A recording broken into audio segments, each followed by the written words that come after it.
2008, Nokia generated over $76 billion in revenue. They were the undisputed king of the mobile market.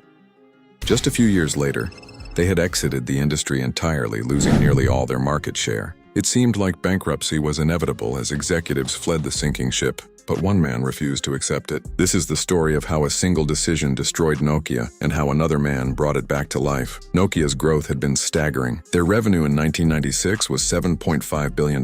By 2008, it was 10 times that. Then everything changed. In 2007, Steve Jobs walked onto a stage and unveiled the iPhone. It was sleek, fast, and introduced something no one had seen before. The touchscreen. Compared to Nokia's rugged brick phones, it was a different species of device entirely. Smartphones were still new, and Nokia was in the perfect position to adapt. Instead, they mocked the iPhone. Internal reports show Nokia's engineers dismissed it as expensive to manufacture and pointed out it failed their durability drop test. They believed it was a niche product. In reality, they were only seeing what they wanted to see. Nokia had built its reputation on toughness, but durability was quickly becoming a drawback, not a selling point. Consumers wanted sleek touchscreens instead.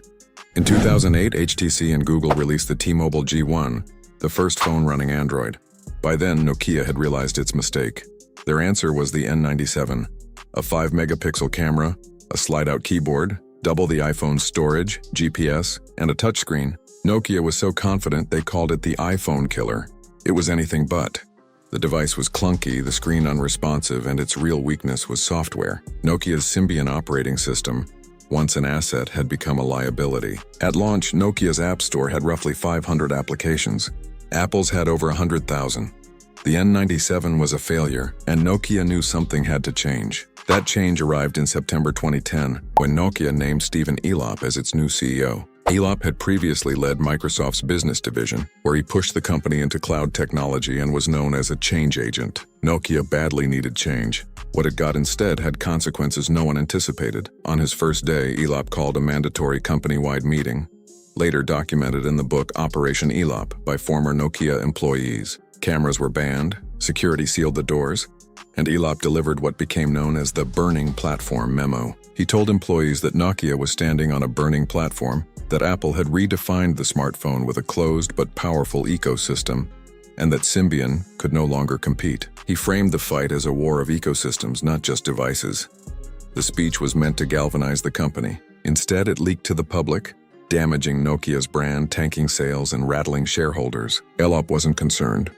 He wanted Nokia in crisis mode, because it gave him leverage to push through his real plan. Just days later at the board meeting, Symbian was finished. The question was what would replace it. Nokia could have adopted Android, the fast-growing rival to iOS. Instead, Elop pushed for Microsoft's Windows Phone. After the leaked memo had already shaken confidence in Nokia's old strategy, the board had little room left to negotiate with Google. Given Elop's deep ties to Microsoft, Nokia struck an exclusive partnership. Nokia would build the hardware, Microsoft would supply the software.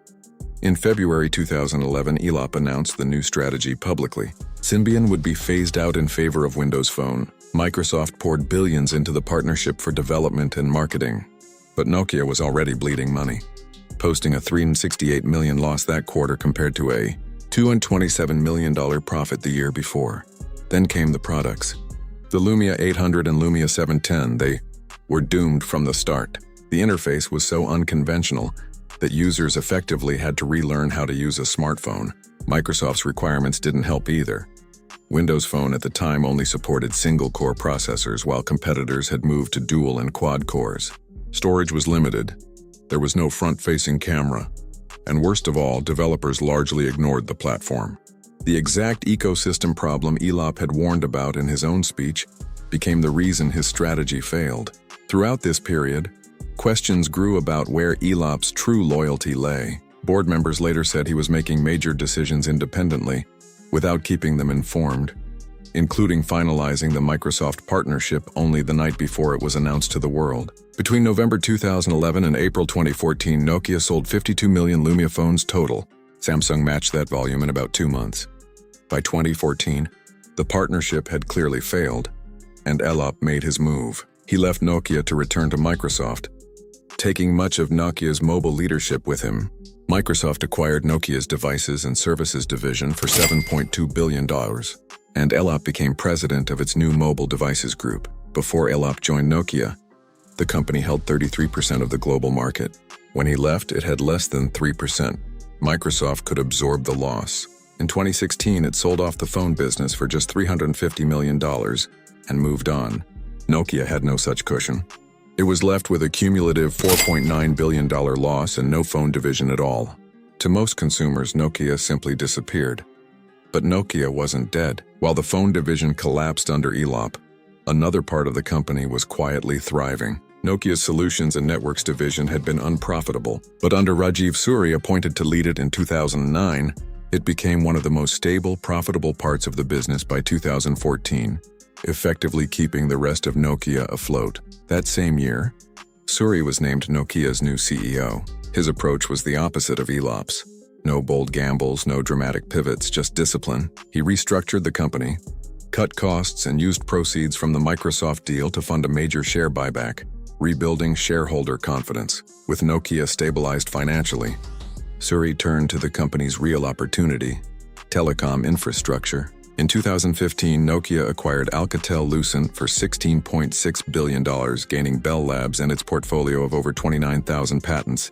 The target was 5G, and Nokia wanted to build it before it was commercially viable, determined not to repeat its late arrival to smartphones. Competing against giants like Huawei and Ericsson, Nokia pushed forward. In 2018, it unveiled ReefShark, a new generation of 5G chips capable of 84 Gbps bandwidth. By 2022, the restructured business had added more than $20 billion in revenue. Nokia is worth only a fraction of its former peak, around $25 billion today, but for the first time in 17 years, it has something it lacked for over a decade: stability. As for Stephen Elop, his story ended differently. Microsoft's device division, largely shut down by 2015, sold for a fraction of what it cost, and Elop was laid off.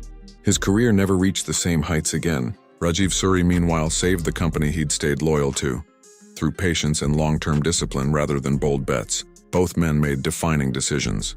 Only one of them built something that lasted,